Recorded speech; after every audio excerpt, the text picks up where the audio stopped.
Hi, and welcome everyone. It's 3:45, so we'll go ahead and get started. If you need to, like Brandon said, please access our slide deck through either the QR code or the tiny URL that you see on the screen there.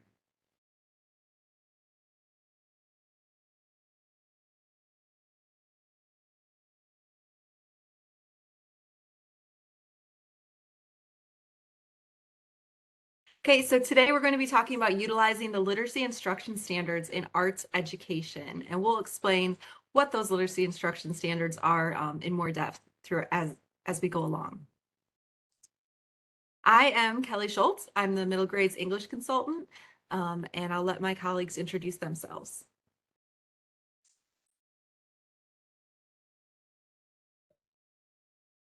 I'm Sayward Grindley. I am the K-12 dance and visual arts consultant as part of the arts education team.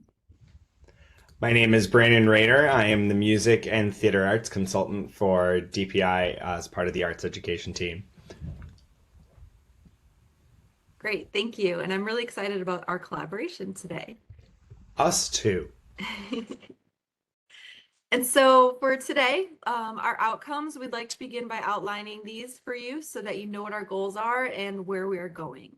So first, we'd like each of you to leave with a deeper understanding of the literacy instruction standards, what they are, how they've been designed, and how they can be used, but most importantly, how the LIS are related to the outcomes inherent in the standard course of study. And second, we'd like to begin exploring what the LIS look like in practice within the arts classrooms, going through some content-specific planning considerations and examples of classroom practice. And finally, we'd like you to leave with a greater recognition of your role in strong literacy instruction, specifically highlighting what content and disciplinary literacy looks like in arts. So we'll first begin by looking at the culture of the arts classroom and the importance of literacy within it. And we'll then move into discussing the relationship between the literacy instruction standards and the arts standard course of study, transitioning into some discussion around planning for instruction with the LIS in mind. And this will lead into our concluding section on putting those pieces together and reflecting on what it could look like in practice with some arts examples.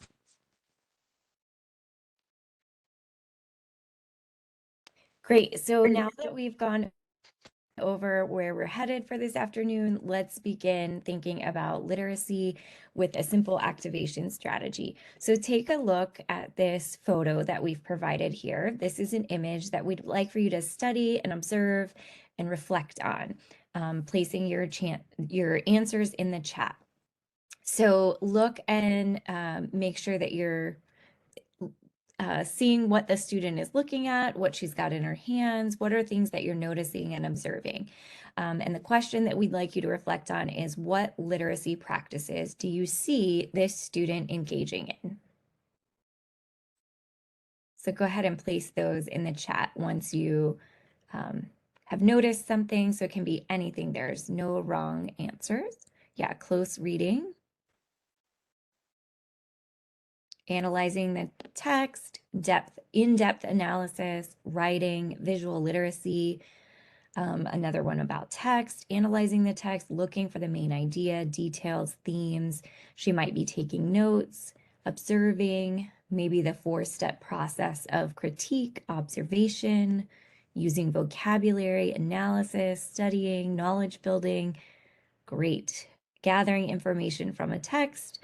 She's prepared to record her thinking and findings, taking notes based on her observations, identifying details, very close-up observation, yes, writing, visual literacy. I think, I wonder, I love that. Observing the details, looking for meaning. Excellent. Gosh, I don't think we need to talk about much more. I know, this is like Good. everything. Yeah. This student is observing art from history and writing down what she observes, maybe what she thinks, maybe writing down the artist's name and time period of art. Excellent. Great. So let's move forward and talk specifically about the LIS, or Literacy Instruction Standards, in the arts. First, we need to think about the culture of arts and what that means for teaching and learning.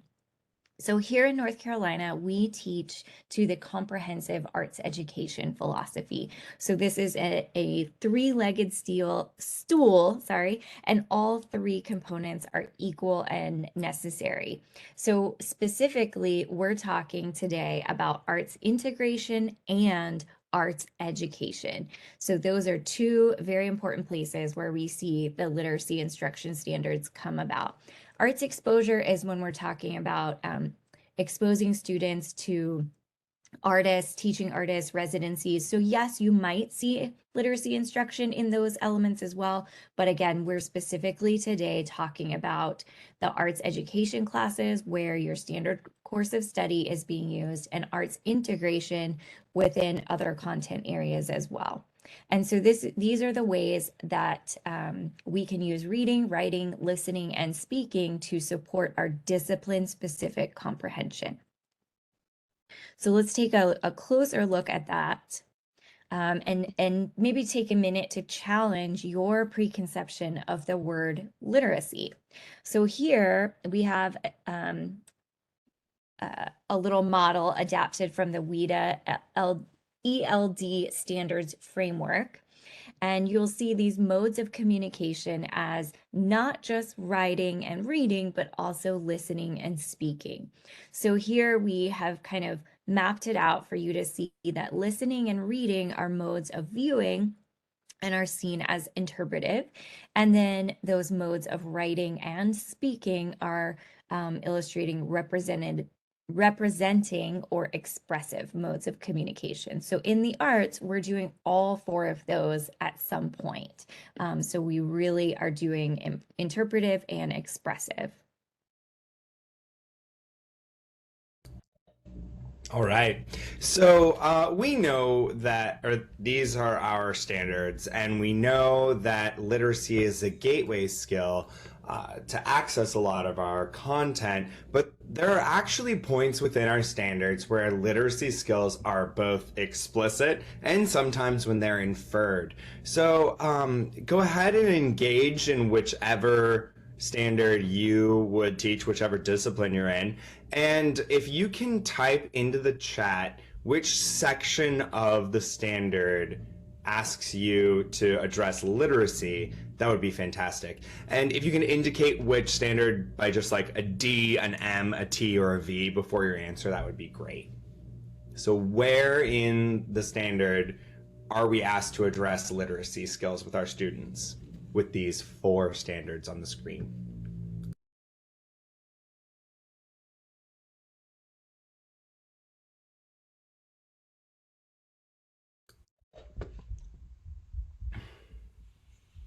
So we've got criteria and structure, writing a rubric.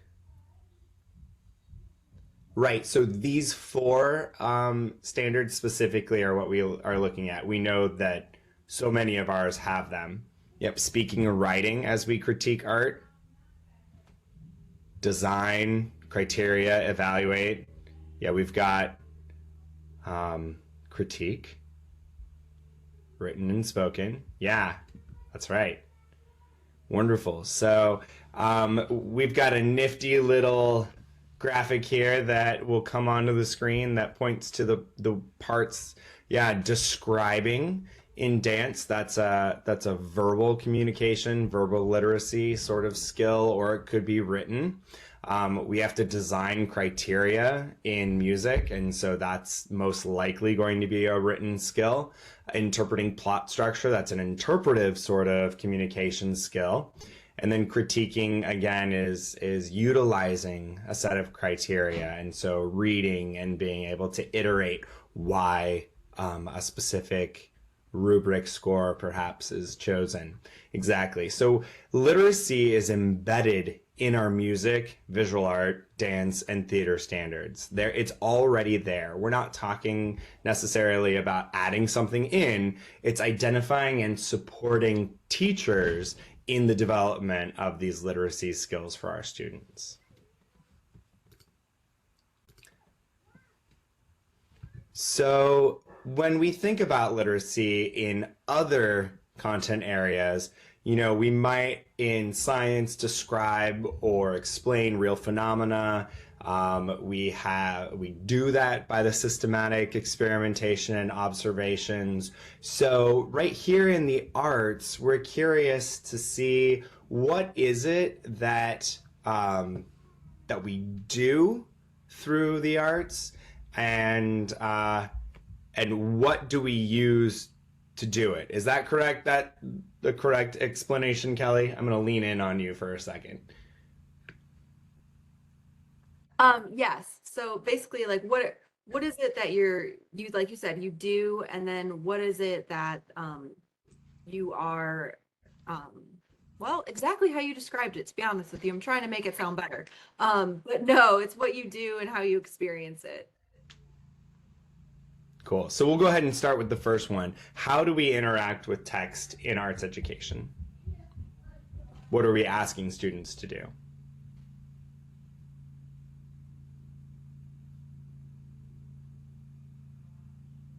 We read music, describe things. Yep. We create. We might read a story or read something that is written and create art from it. We might, that might be a script or something to interpret or inspire art. We've got song lyrics. We read visual narratives. We create artist statements, or we create our own lyrics. Lord knows we are, reading directions. Yeah. Excellent. Yeah, reading and interpreting. Think about the way that history. Yeah, I love it. The arts, when we go back to the modes of communication, really shine in the viewing and representing ways. And so you guys have got it. Wonderful. All right, so one of the things that we want to point out is that our text might be a little bit different. So on the next slide, my question to you is, which one of these is not considered text?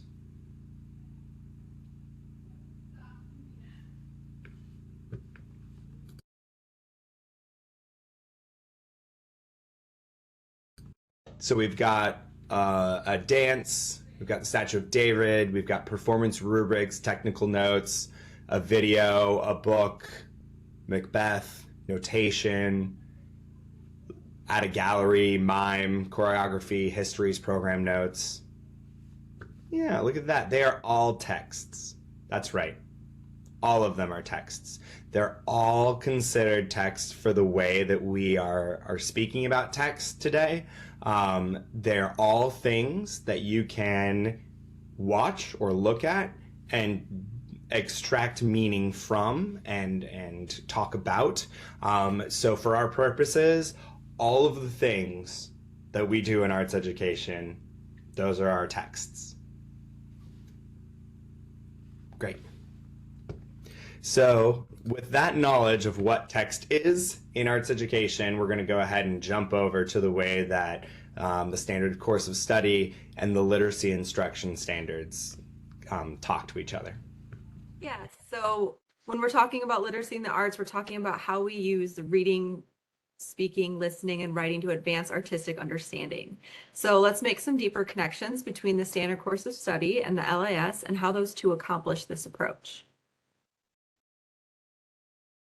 So when it comes to literacy and the disciplinary content that makes up the standard course of study, we have what I believe is an essential partnership. So to illustrate this, I want to start by sharing a simple line of reasoning, similar to what we might ask our students to come up with when crafting logical arguments. So my first premise is one of the main goals of literacy is to increase the learning of critical content. And my second premise is that critical content cannot be developed separately from literacy. Thus, teaching literacy is essential in every classroom, not just the ELA classroom, right? While literacy instruction should be ubiquitous in every classroom, as the LIS defined for teachers, what practices may look like in action may be similar or different depending on our learning goals. And so this tension between content literacy and disciplinary literacy is where we want to explore a little more in depth in this section of our learning. And so we can think of the standard course of study as the what we teach, what students are expected to know and be able to do. And so then the literacy instruction standards is how we support students using literacy to meet the demands of the standard course of study. Let's first talk about a little bit about literacy development. So in the earlier grades, basic literacy development is occurring. This includes decoding, phonemic awareness, phonics, and fluency. In upper elementary grades, students begin to acquire generic content area literacy tools. And these are skills that can be applied in every subject and include things like study skills and note-taking, the use of Greek and Latin roots to figure out vocabulary, etc. And so these are termed content area literacy skills because they are fluid across discipline and are vital for gaining and expressing knowledge. As students enter middle and high school, they expand this generic literacy skills and begin to develop disciplinary literacy. And these literacies are specific to the subject and are necessary in order to comprehend and compose knowledge understood within a specific subject. For example, a discipline-specific approach to literacy and history requires that students be able to critically analyze a primary source document through a process of sourcing the information, looking for corroborating evidence to determine accuracy, and applying the historical context of that time to understand events and actions. And in English, students read and compose literary critiques, which are interpretations of literature. So students in middle and high school need both generic and disciplinary literacy in order to progress through their courses.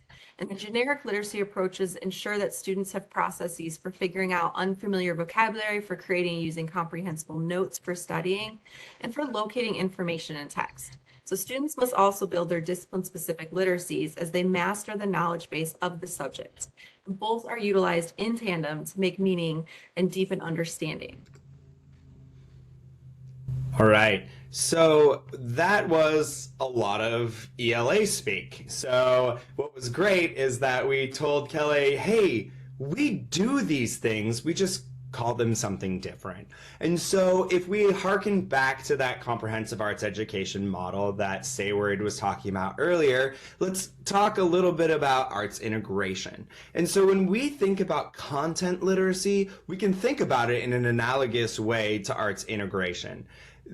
My favorite thing that I've seen or read yet is that these skills are discipline agnostic, which means that they go with any content area. So we can take content skills like a Venn diagram or a KWL chart or writing as a response or a think, pair, share sort of literacy activity. Those can pair with any content area that is out there. We can do that in dance. We can do that in music. We can do it in theater, and we can do it in theater arts. And so those are the ways that we can connect our standard course of study with literacy skills. So that's that arts integration piece.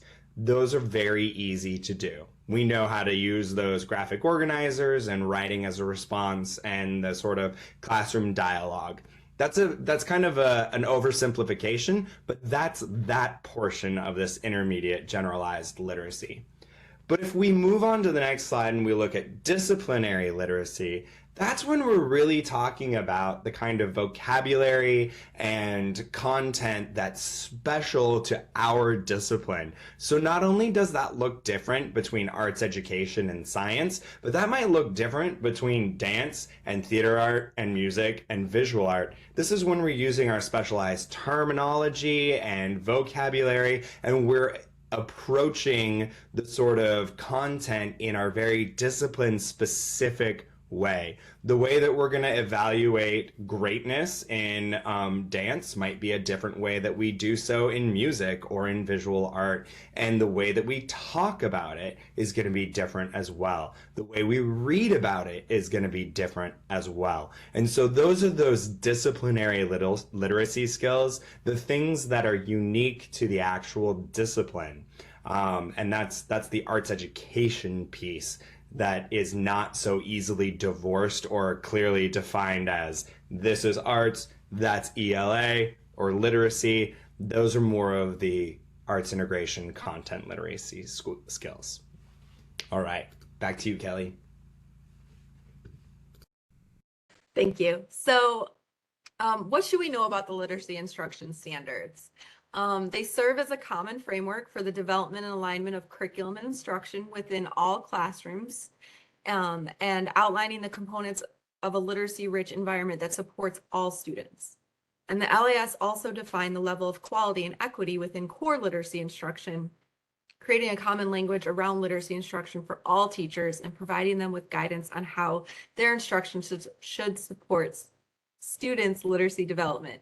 And finally, the LIS should be used in tandem with the standard course of study, right? Assisting teachers in ensuring that students meet the expectations of the standards by ensuring that they have the necessary literacy skills to access the curriculum and learn new content in all disciplines.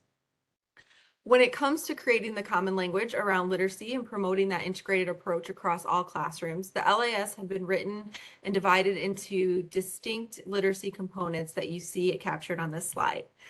These components represent the key literacy skills that teachers need to support in their instruction. Note that some of the components are targeted to specific grade bands, particularly in elementary. And these distinctions have been made to align with the developmental appropriateness and support the foundational reading standards as outlined in the standard course of study. It's not to say that our secondary students don't struggle with some of these things, because we know they do, but we're talking core instruction, and those like phonological awareness, fluency, those would be things that we would work with our students in intervention in secondary settings. So if we think about the standard course of study as the what we teach and what the students learn, we can think about the literacy instruction standards as how we teach it. So as you see here, the LIS and the standard course of study have similar components that span both elementary and secondary levels. So all 12 of the LIS span grades kindergarten through second, 11 span third through fifth, and then the 8 that do not include the foundational skills span grades 6 through 12. So this doesn't mean that some aspects of the foundational skills are not still needed, like we said, but we're talking core instruction. So when we're looking at the documents for these literacy instruction standards, we see at the top of each page, we have our components. Our example here is comprehension, discussion, and writing. And then underneath that, we have the actual literacy instruction standard itself. We felt that this was not enough for teachers, that we needed to provide some more guidance to kind of drill down. And so we have the instructional practices beneath that. And so what we want you to do now is just take some time to explore and develop some familiarity with the literacy instruction standards. So we're going to dedicate about 5 minutes, and we encourage you to dive into the standards themselves. So what you have to do is just click on this link in the slide deck. And Brandon has put it in the chat, and you will navigate to your grade band specific document and just explore, and then think about these guiding questions. How will these instructional practices help arts teachers be more intentional with their literacy instruction? And how will these instructional practices help students access their content and deepen conversations about art? So go ahead and take 5 minutes to explore.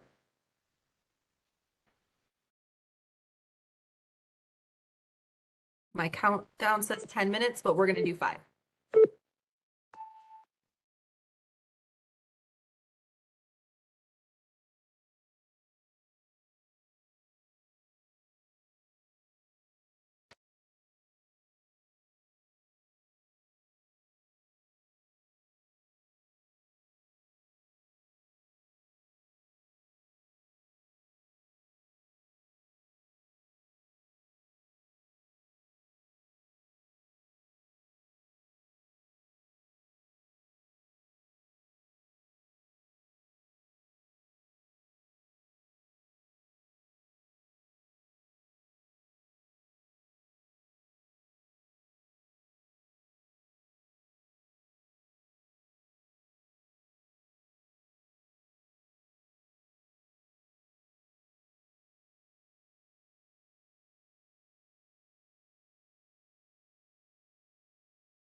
So we have several people talking about how they've lost audio, but we don't have any sound right now.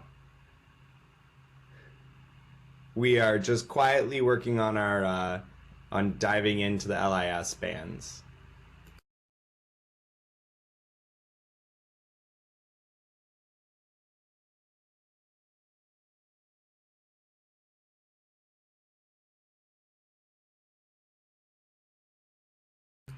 It looks like some people are having a hard time with the high traffic inside this folder. So it may be that we are attempting to break Google with our high volume. So you may just need to download the file, or somebody suggested opening it up on your phone instead. That might be a smaller package size that it can open.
Okay, so since a lot of us are having trouble accessing, it's okay. You don't need access to the LIS for the rest of the presentation.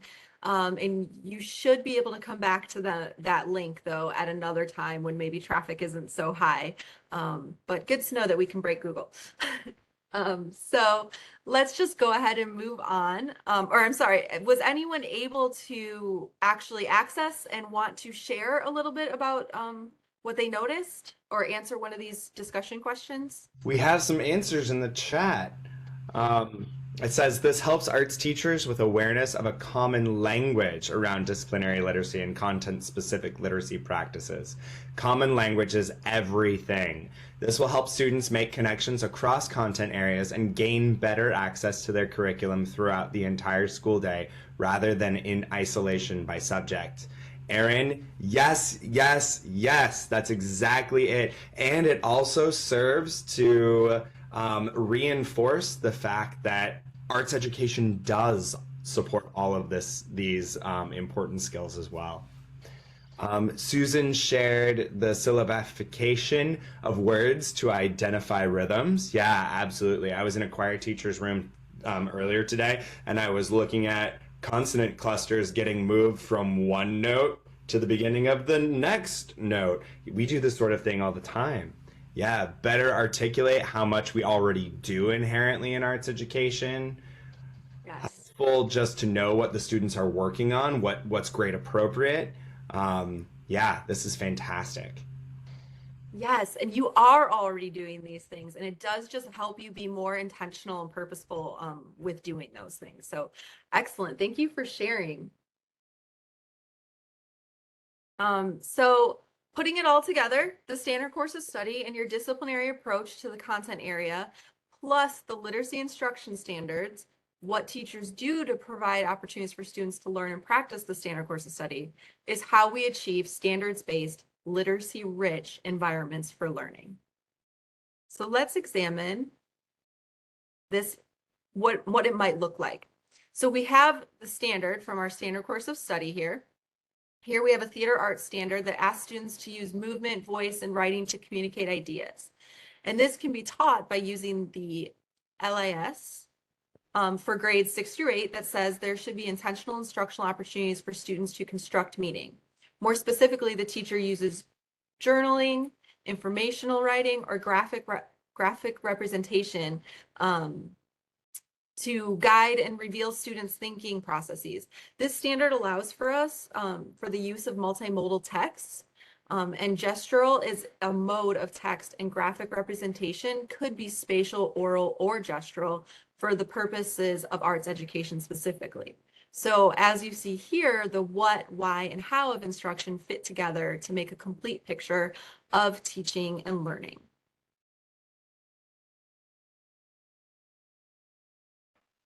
So now that you've had a chance to see an example of how the standard course of study and LIS can work in tandem with one another, let's take a look at a framework that could be used for planning. And we call this framework the 4 T's, and it helps us plan a standards and LIS aligned lesson through 4 lenses. And so we have the target. We want to begin by always going back to our standards, what we want students to know and be able to do. We have the text. We want to choose text that will best facilitate mastery of that standard. And remember that slide that had all those images on it and words. All those things are text. And then task. This is where we think about what it is that we want students to be able to do with the target and text. Based on that, we create intentional tasks that allow students to demonstrate mastery of the standard. And then finally, we have teach. And this is where we plan for ways we will teach and support students as they work towards mastery of the standard. So where does the LIS come into play? Well, as stated earlier, the literacy instruction standards are what teachers do to provide students with opportunities to practice the standards. So it means that they're a great way to reference when planning the how, what do I need to consider when choosing the best complex text? How do I ensure that the target and text are aligned with my task? And especially when thinking about how to best teach and support students as they work towards mastery of the standard. So it's important to note that this is an example of one planning framework or process and can definitely be modified to meet your needs to bring the LIS where you see fit.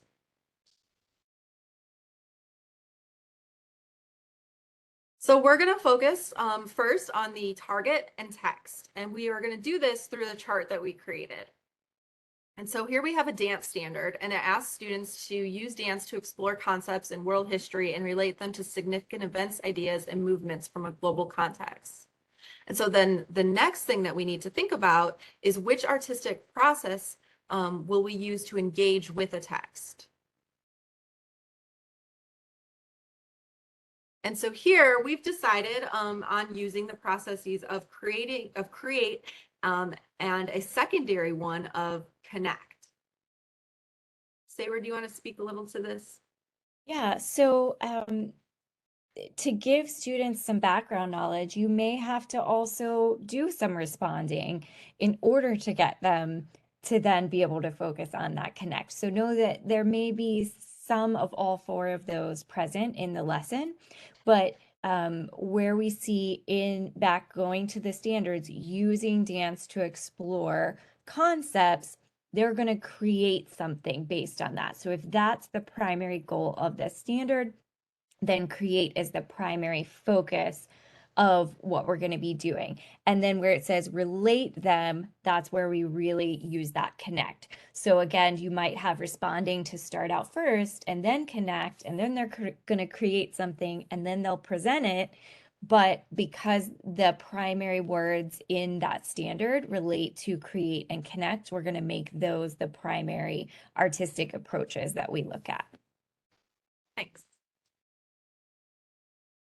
And so we've discussed the target, and so now let's take a look at the task that we want students to do with the target and the text that we're going to use. So this is where the LIS comes into play. So the teacher provides an opportunity for students to demonstrate mastery of that standard. So, Oh, I'm sorry, go ahead. no, that's okay. So when coming up with a text, as we learned earlier, choreography and observing dance performances is text.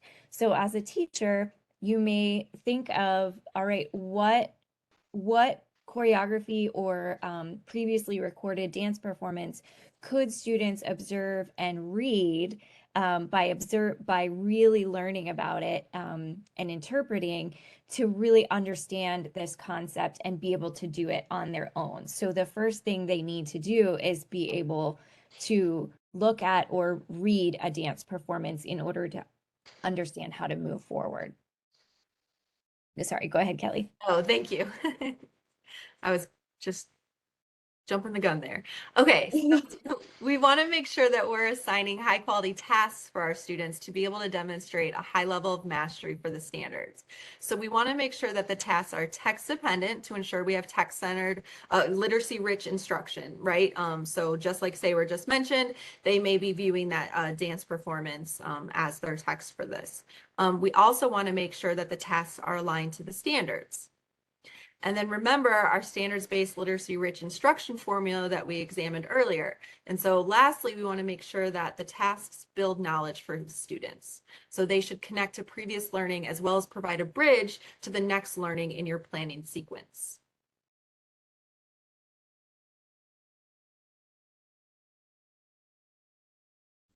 And then finally, we have the teach part of our framework. So this is where the LIS really come into play, and we need to think about what opportunities we're providing for students to actually engage with the target and task. Sorry. So let's go back to our chart. So as a reminder, we decided to use the standard and the artistic processes of create and connect. And so we need to think about next is what LIS will help us to accomplish our target. And so what we chose is intentional and ongoing instructional opportunities for students to build and connect knowledge to support their understanding of ideas within and across texts. And now we're going to jump into, so now that we've gone through the framework, now we're actually going to jump into a model lesson using this standard.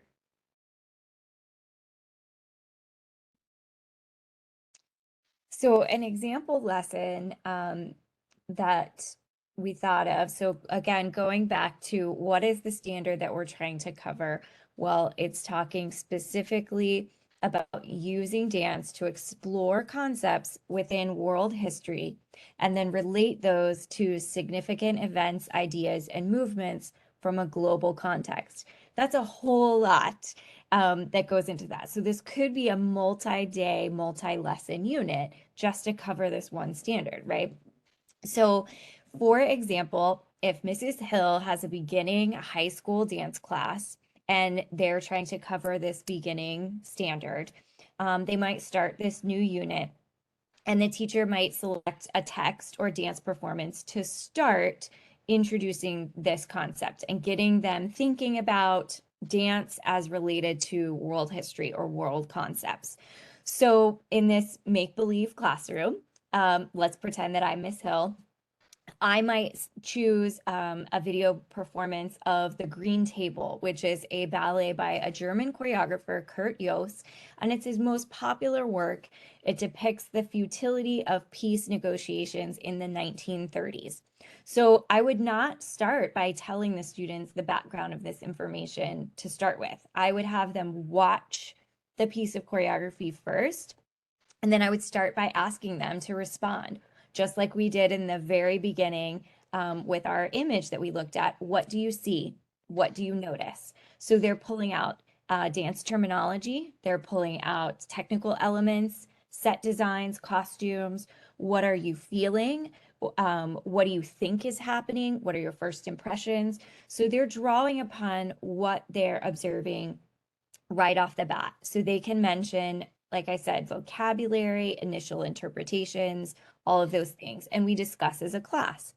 Next, I would explain to them as the students, this is actually who choreographed this ballet, and this is where they were living, and it was in Germany in the 1930s. So do you know what was happening during that time period, and what was going on during that era where he was living? Because we know that what's happening around us affects art, right? So then as a group, I would have the students start researching the political history of Germany in the 1930s and the context around that.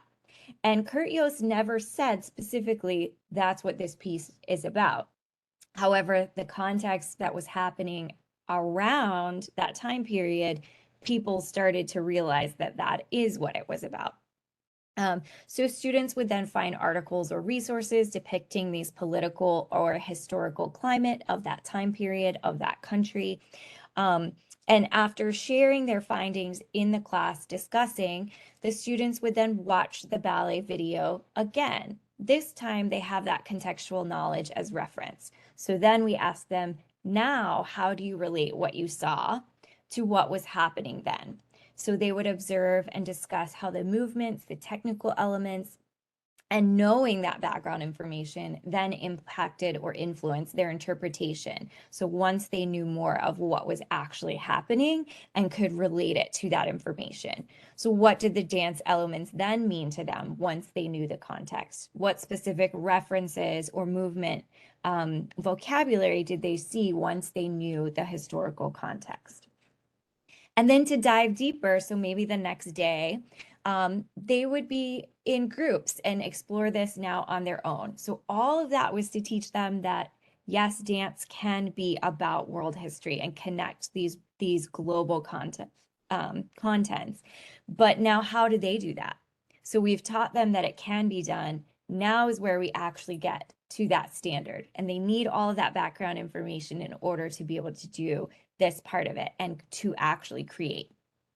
So now they might think of what are some current social topics that they might want to research or explore further, or from another time period. Maybe they want to research something specific to another time period.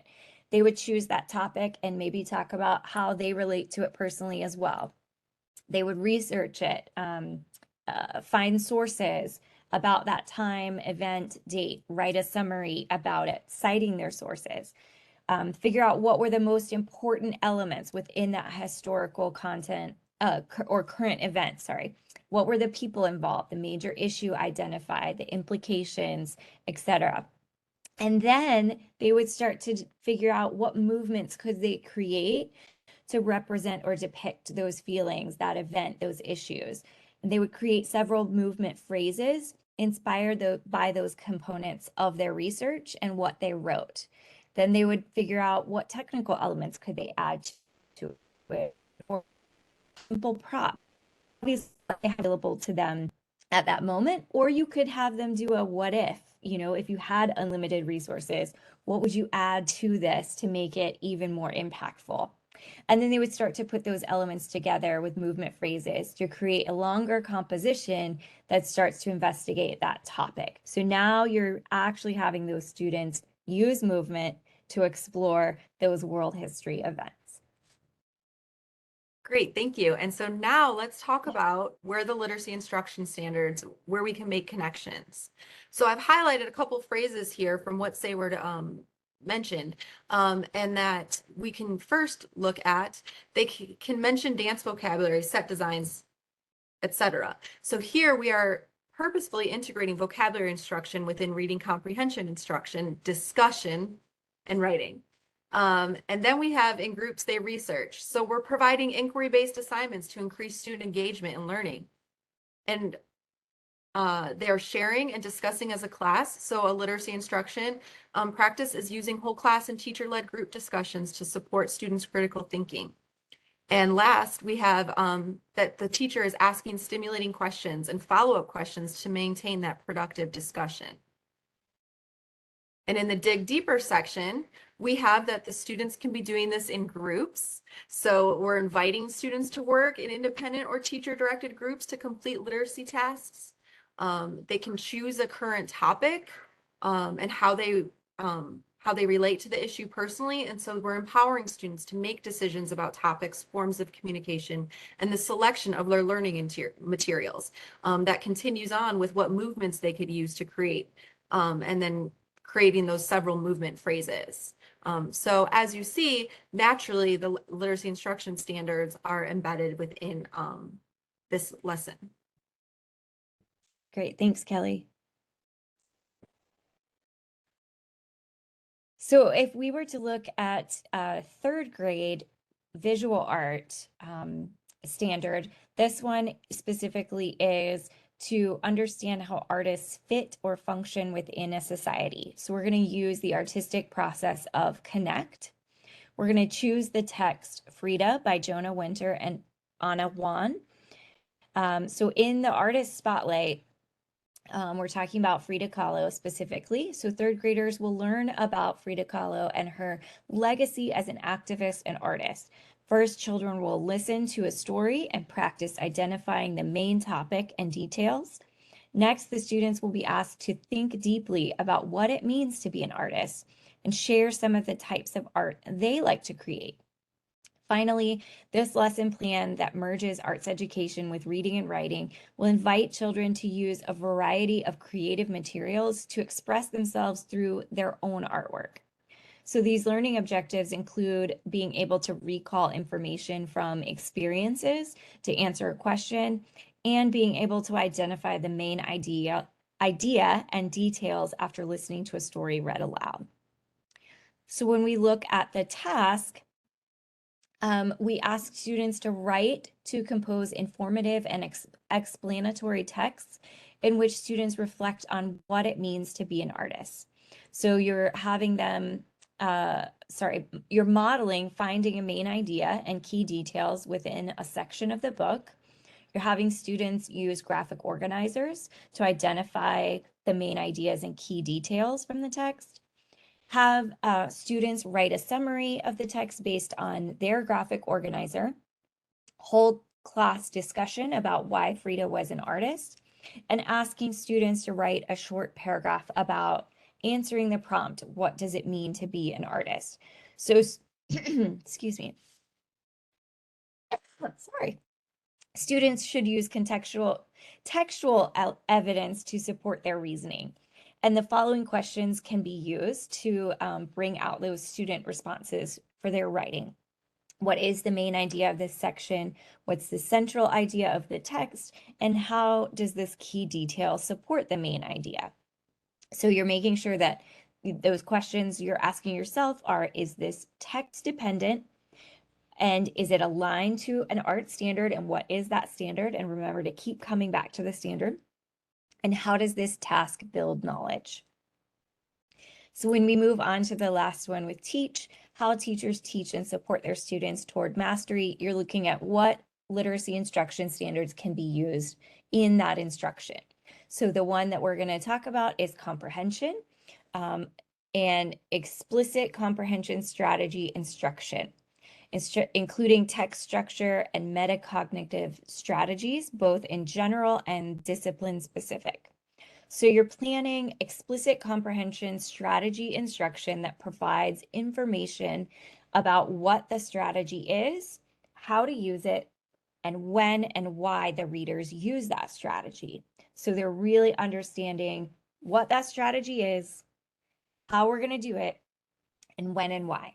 And then describing, modeling, and providing opportunities for the students to practice a variety of reading comprehension strategies, including making predictions, activating prior knowledge, setting reading goals, visualizing, questioning, making inferences, and summarizing. So again, we're not teaching, we're not becoming reading teachers, but we're utilizing all of these strategies within teaching our students about being an artist and how to create their own artistic vision. And so by utilizing all of these things, we are teaching them art practices as well.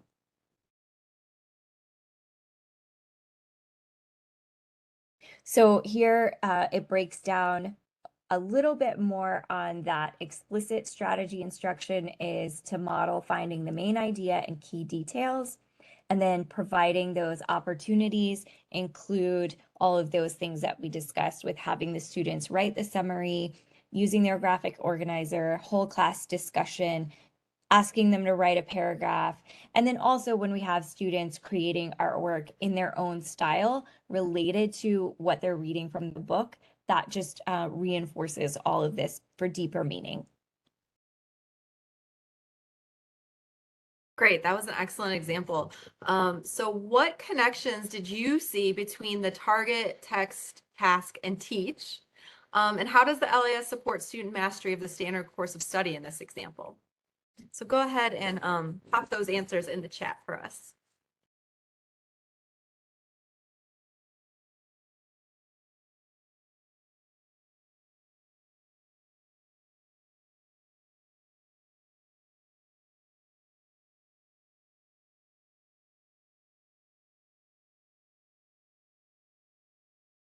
They're all interrelated, yes. Yep, they're connected.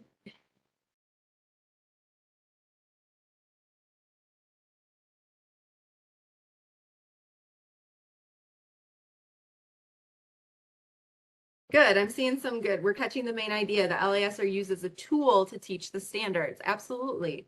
They all work together, they're connected, they're interrelated. It shows how you can use scaffolding to build knowledge. Yes. The steps in scaffolding help students fully understand the specific content through literacy integration. Thank you. Thinking deeper to teach the standards. They're coming in quick now. They connect with content goals. Absolutely.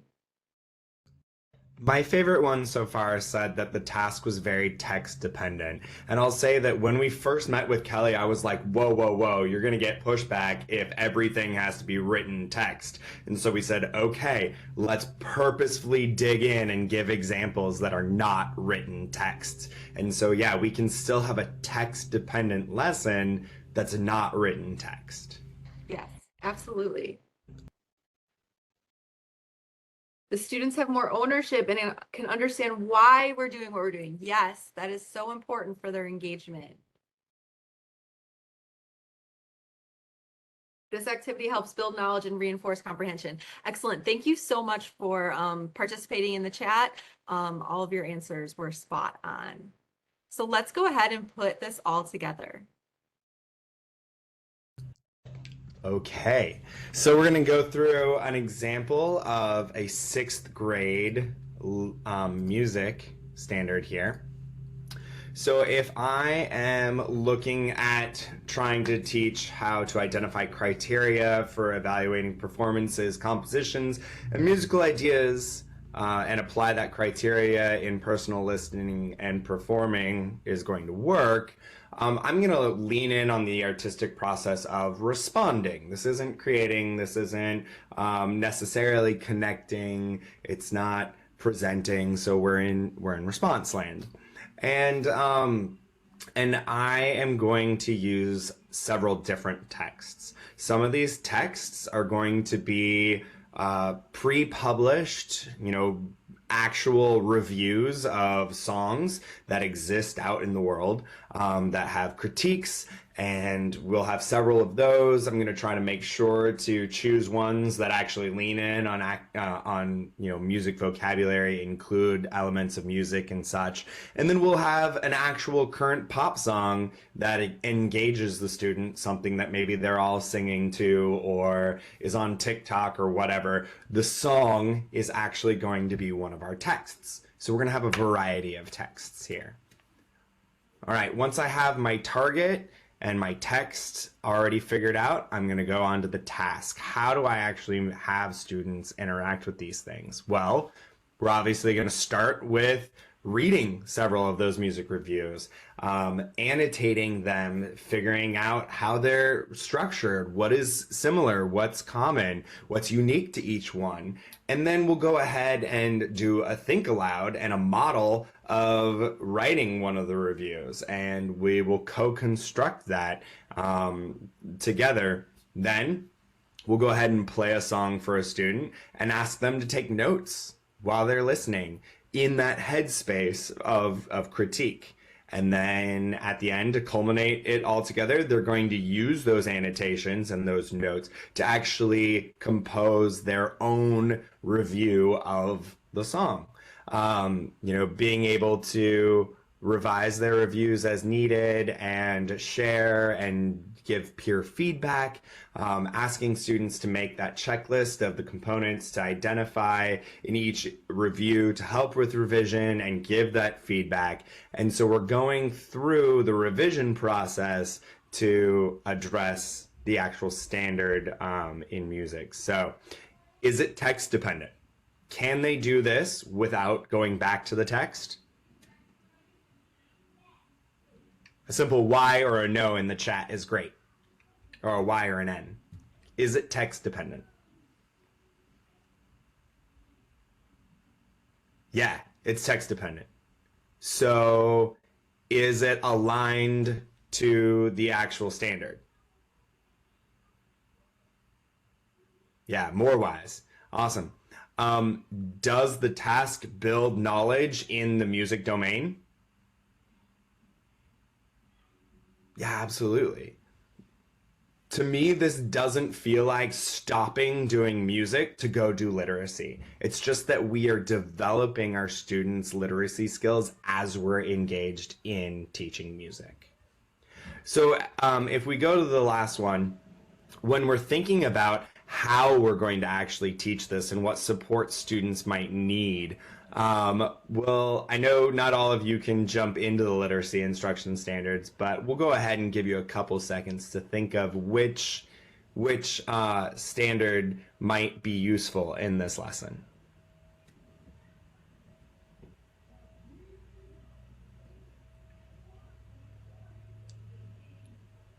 Betty, that's perfect. Not knowing if it's literacy class or arts class, that's absolutely spot on. All right, no worries. We'll go ahead and jump to the next one because I know we're having traffic issues. So we absolutely, when we're engaged in this, are going to dive into academic language and vocabulary. The God's honest truth is that there's probably not a single day that you're not doing this, but when we choose this literacy instruction standard as our focus, what we're doing is engaging in it intentionally. And so we also could look at comprehension and knowledge building. We also can look at observation and assessment because they were engaged in that review and revision and feedback process. So you could try to tackle all three of these. You could try to focus on only one of them during your lesson to build knowledge. All right, Kelly, back to you. Yeah, great thanks for those examples. Okay, so one thing, I have these slides out of order. So something that we can do is talk about planning for aligned instruction and what that could look like. So here we have another chart similar to what we were talking about before, where we're really getting into our standard course of study, our disciplinary approach, but this is slightly different. So we have, as an example here, I have an ELA example. And we have a 7th grade writing standard that asks students to conduct short research projects to answer a question. So first thing we need to do is, much like we did in the beginning when Brandon asked you to explain where there was literacy already in your standards, you're going to do the same thing. So you're going to take a look at either what is explicitly stated as a literacy skill, or what can we infer. So in the left-hand column, we have, from our standard, we have reading comprehension. The standard asks that students conduct research, which means they must understand what they're reading.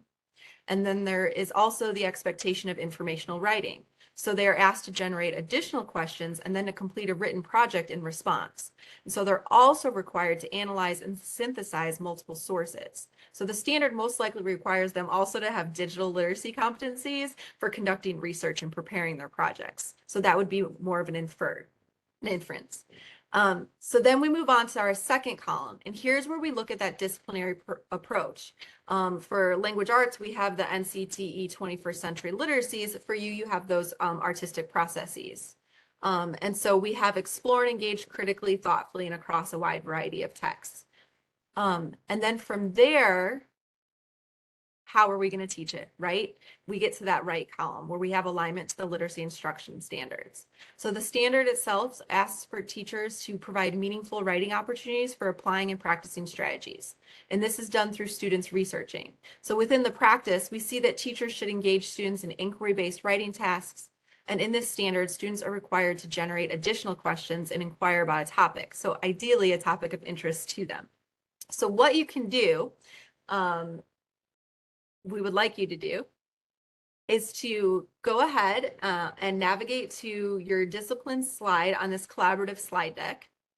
And I want you to unpack and crosswalk. So we know that you might not be able to do that right-hand column right now to get to the literacy instruction standards, but we can start with the unpacking our standard part and make connections with our disciplinary approach.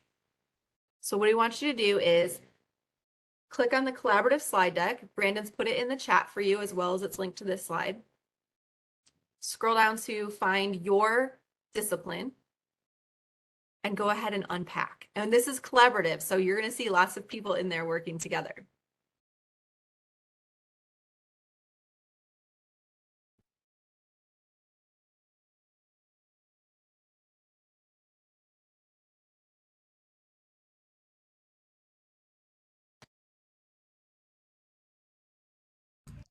So just as a quick, if you're visual art, you're going to be on slide 7. If you are music, you're going to be on slide 9. Dance is slide 10, and theater arts is slide 11. But if you need to scroll up and take a look at some of the previous examples on slides 2 and 3, you're more than welcome to, and 5.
Just be careful if you hit delete to delete what you're typing, that you don't delete what someone else has already put in as well.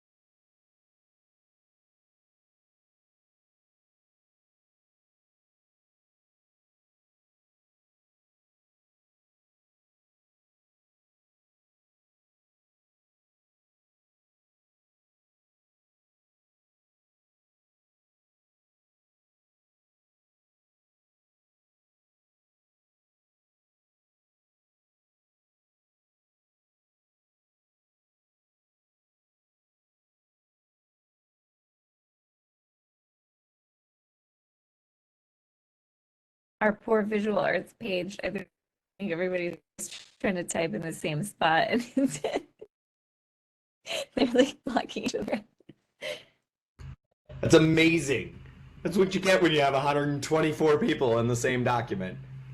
Yeah, I think we didn't plan that out perfectly. Maybe we should have done it in breakout rooms. Yeah, next time we'll do a secondary and a primary example in all of them.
I know you guys are just having a blast, but we'll wrap it up in about 20 seconds and come back so that we can respect your time here at the end.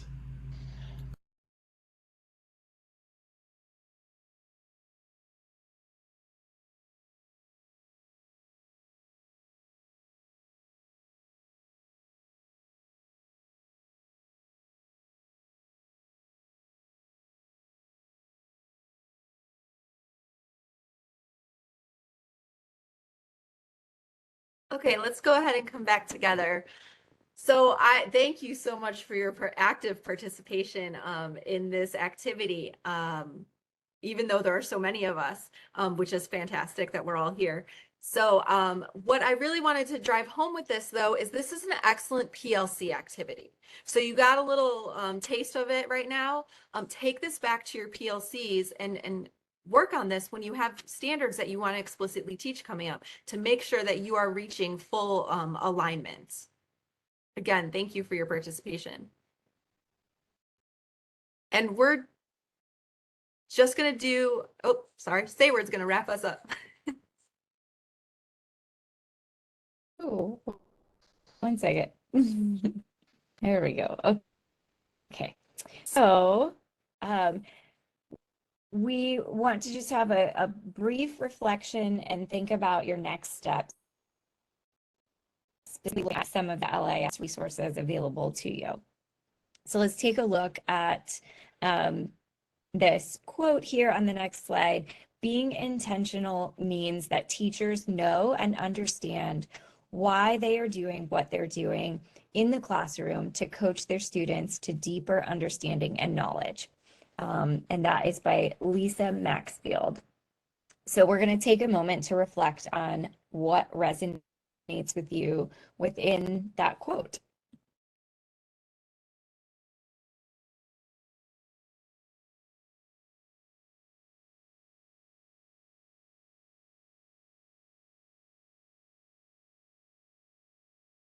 Teachers care, intentional. Love the idea of sharing these in PLC meetings. Also liked that the core subjects such as ELA were included. Intentional. Focus on my why. I think that is fantastic. Understand and explain the why.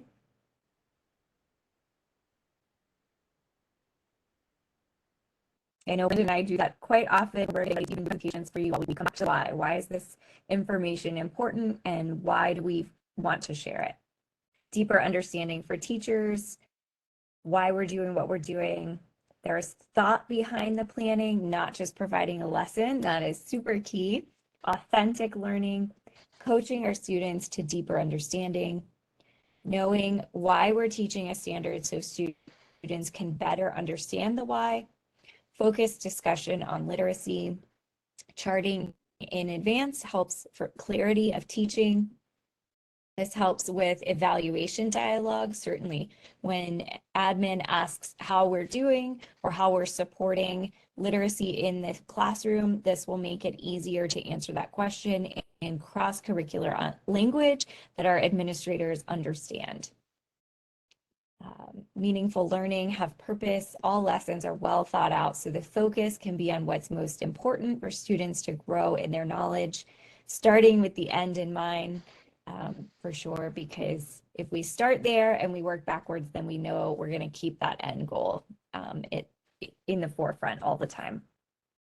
In order to achieve a deeper knowledge of something, we must dive deeper into the know.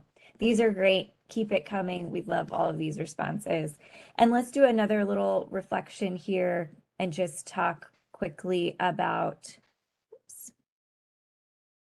let's see, a simple keep, stop, start. So in the chat, you can share one of the following. If you want to share more than that, that's great, but just one is perfectly fine.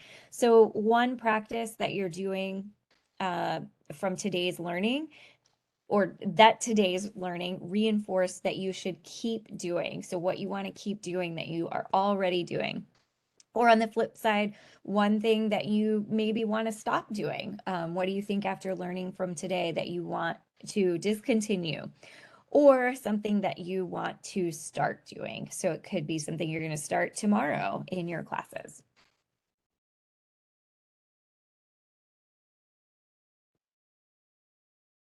Stop telling myself I'm not doing it. Start intentionally connecting to the LIS. Keeping connections to other curriculum. Keep engaging students in art in meaningful ways. Start more discussions.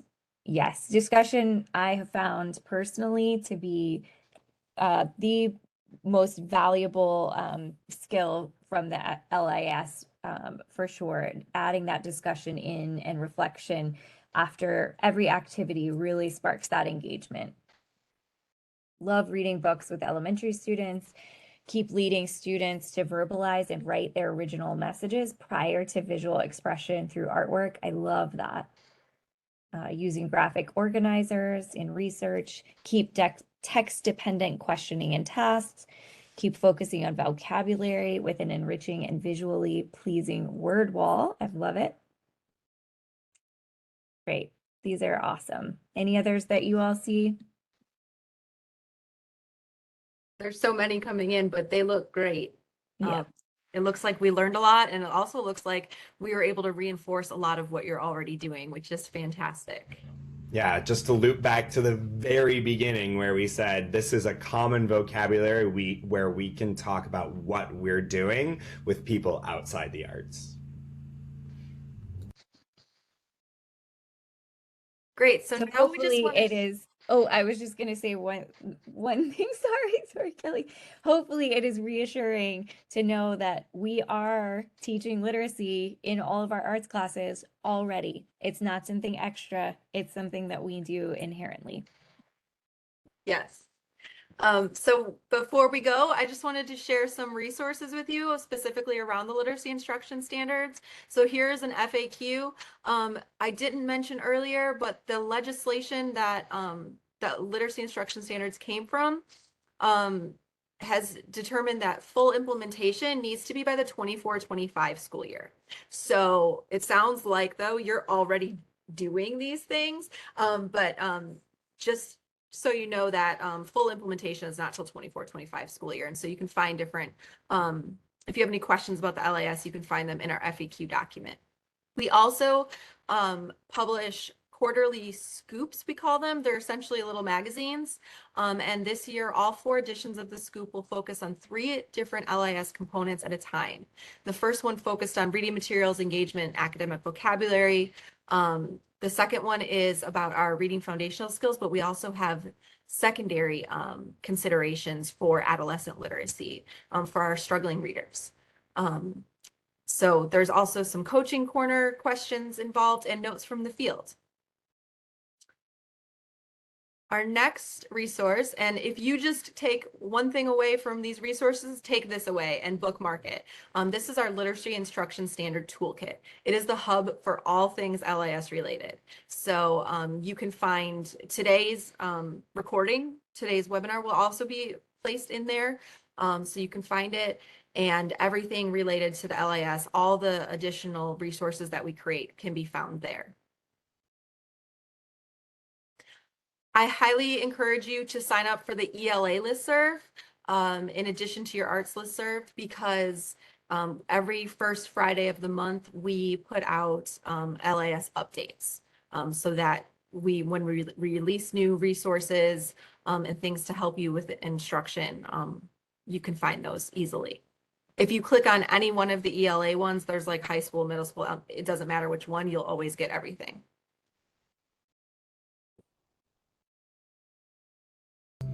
All right.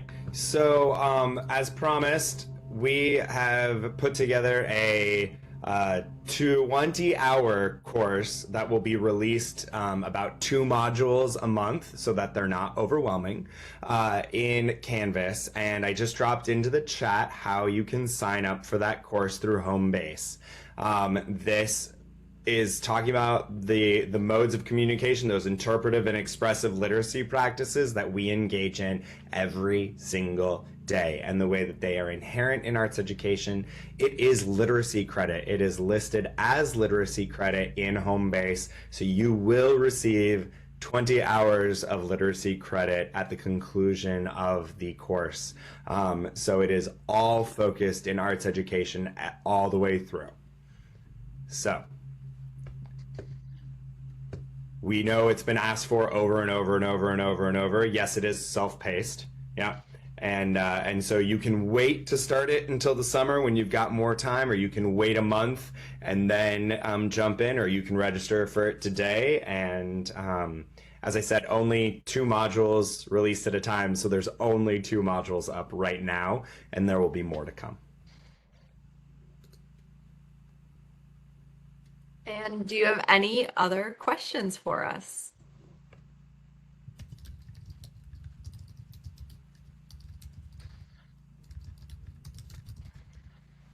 I just want to thank you for your participation today as well. And we're going to stay on and answer any questions that you have. Sorry, Brandon, go ahead. No problem. I know the chat is flying by. So somebody asked when the course ends. It stays open. It lives permanently in Homebase, so it ends when you finish it.